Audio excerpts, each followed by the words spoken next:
ఒకసారి రాజాజీ వారు అంటే ములక్కరాజు గారు ధ్యానావస్థలో ఉన్నారు.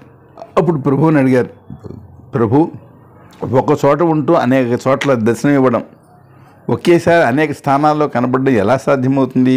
దానికి ప్రభుజీ చెప్పారు, నాయనా, ఋతంభరాస్థితిలో ఉన్న యోగికి సంకల్పమాత్రం చేత సాధ్యమవుతుంది ఈ విషయం.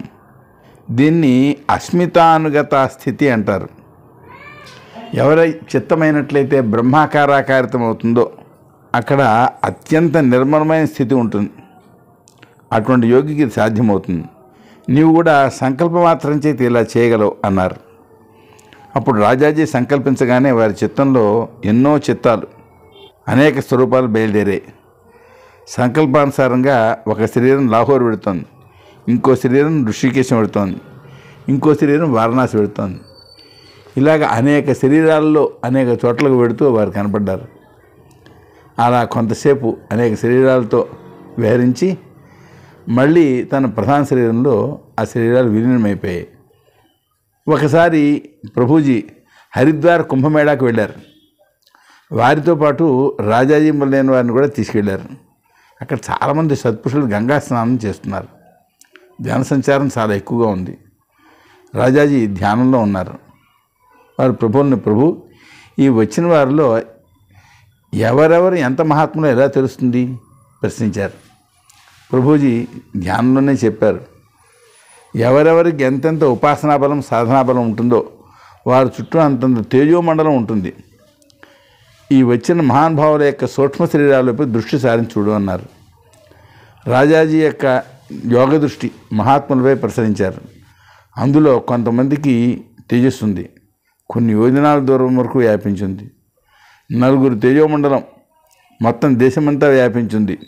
ఇది చూసి రాజాజీ తన యోగ దృష్టిని ప్రభువుపై ప్రసారించారు. ప్రభుజీ తేజస్సు సమస్త విశ్వం వ్యాపించింది.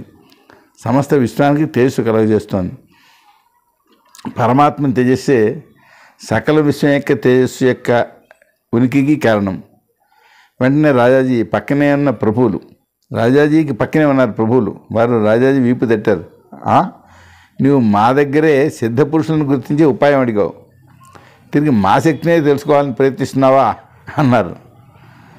అప్పుడు ములక్కరాజు గారు ఆ ప్రయత్నం మానేసి ప్రభువుల పాదాలపై పడిపోయారు. ఓసారి రాజాజీ గారు లాహోర్ వెళ్ళారు.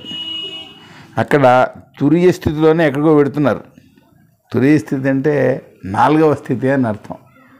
మనం మెళుకుగా ఉంటాం, ఇదో స్థితి. నిద్రపోతాం, నిద్రలో కల వస్తుంది, అదో స్థితి. నిద్రలో గాఢ నిద్ర వస్తుంది, అది 3వ స్థితి. ధ్యానంలో మునిగిపోయి ఉంటాం, అది 4వ స్థితి. దాన్ని తురియ స్థితి అంటారు. ఇలా పెడుతుండగా వారిని ఎవరో ఆకర్షించినట్టుగా కనబడింది. అడుగులు వారు వెళ్ళవలసిన మార్గంలో కాకుండా మరో మార్గంలో పడుతున్నాయి.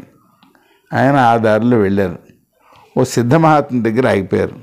వారితో రాజాజీ అడిగారు, స్వామి, నన్ను ఎందుకు గుర్తుకు తెచ్చుకున్నారు అని వినయంగానే అడిగారు. అప్పుడు ఆ మహాత్ముడు చెప్పాడు, ఆయన కొన్ని జన్మల క్రితం మన ఇద్దరికీ పరిచయం ఉంది. అప్పుడు నిన్ను మళ్ళీ కలుస్తానని వాగ్దానం చేశాను.